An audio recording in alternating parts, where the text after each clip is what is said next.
दोस्तों आज मैं आप लोगों के लिए गोवा स्टाइल ब्रेड की रेसिपी लेके आया हूँ।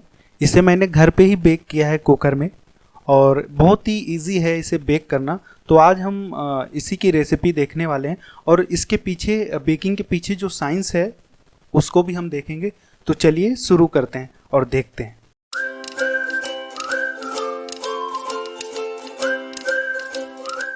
हेलो दोस्तों, तो मैं हूं मृदुल और आपका स्वागत है हमारे यूट्यूब चैनल मलाई मार्के में।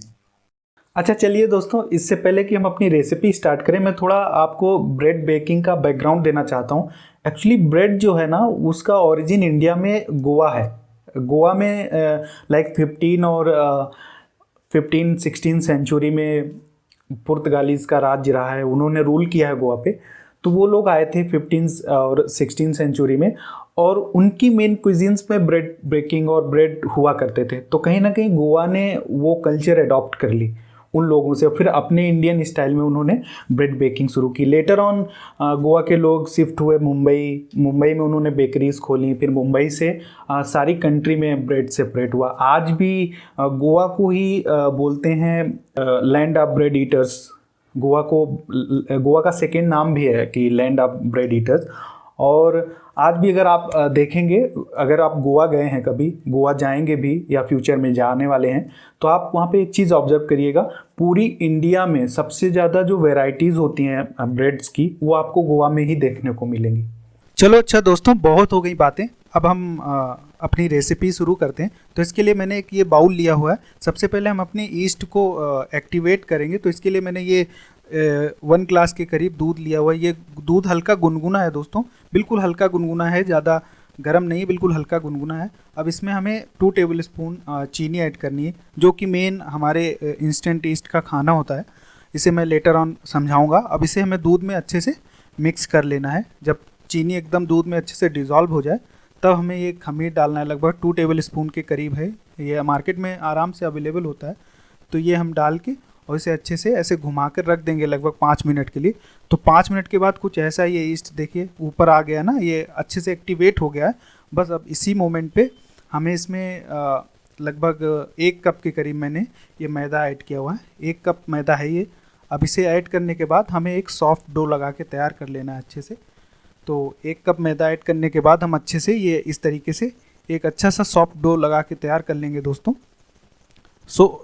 अगर आपको टाइट लग रहा है तो आप थोड़ा दूध भी मिक्स कर सकते हैं, कोई इशू नहीं।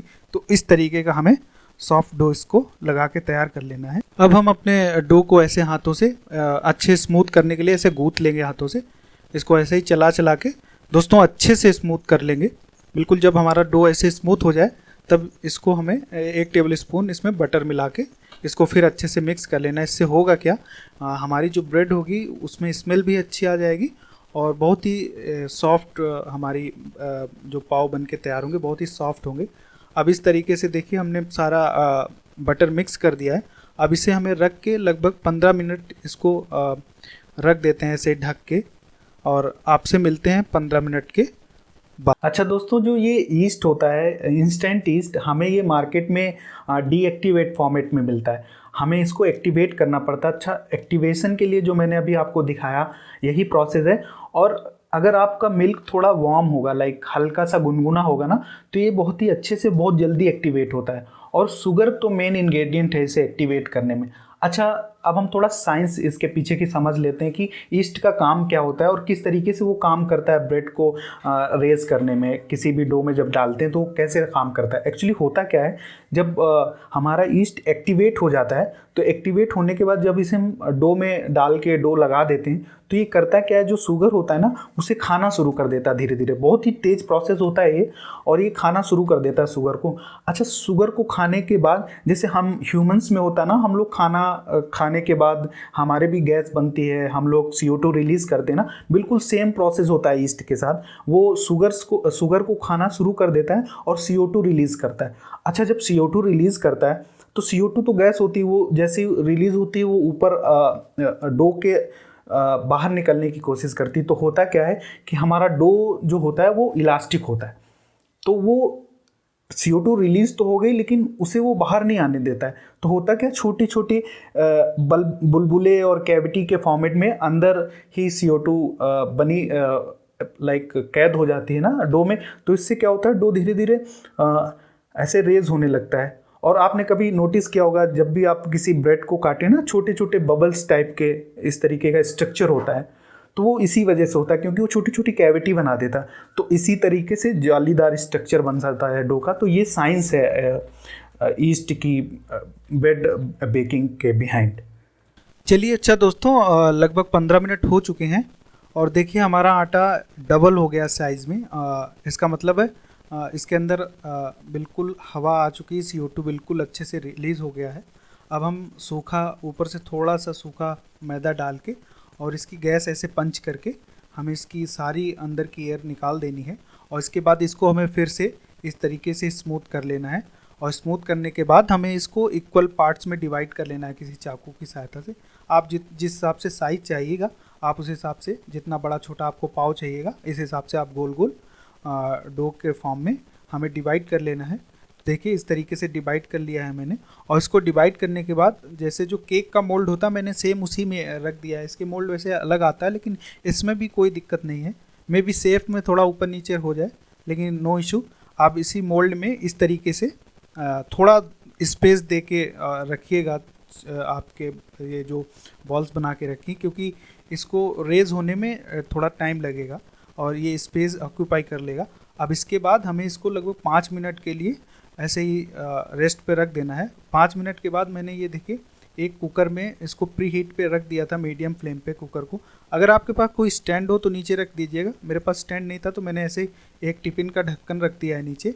अब इस ढक्कन के ऊपर हमें 30 मिनट के लिए अपने मोल्ड को रख के इसको बेक करना है 30 मिनट के लिए मीडियम फ्लेम पे। तो अब हमें इसको 30 मिनट के लिए ऐसे ही मीडियम फ्लेम पे रख देना है और कुकर को लगा देना है। कुकर की हमें सीटी बिल्कुल नहीं लगानी है।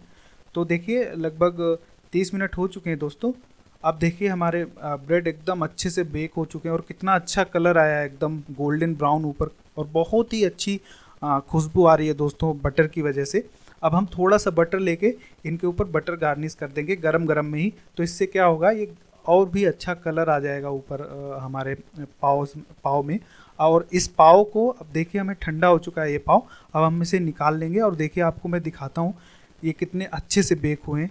इन पाव को हम पाव भाजी के साथ भी खा सकते हैं, नॉर्मल चाय के साथ भी खा सकते हैं, आप चाहें तो किसी भी करी के साथ भी खा सकते हैं। और इस जैसे ये ठंडे हो जाएं तो हमें इस तरीके से इनको सारे पाव को अलग कर लेना है। और ये बहुत ही अच्छे से बेक हुए हैं दोस्तों। देखिए आपको दिखाता हूँ मैं ये कितने फ्लफ़ी हैं, और अंदर से भी मैं आपको तोड़ के दिखाता हूँ। देखिए कितने सॉफ्ट बने हैं बटर की वजह से, और बहुत ही टेस्टी दोस्तों ये बनते हैं। तो दोस्तों आपको कैसी लगी ये रेसिपी हमें कमेंट बॉक्स में ज़रूर बताइएगा। और अगर आप न्यू हैं इस चैनल पे तो ऐसी अच्छी अच्छी रेसिपी देखने के लिए आप हमारे चैनल को ज़रूर से सब्सक्राइब कीजिएगा। चलिए आपसे मिलते हैं किसी दूसरी रेसिपी के साथ किसी दूसरे वीडियो में। तब तक के लिए धन्यवाद। Take care, bye bye.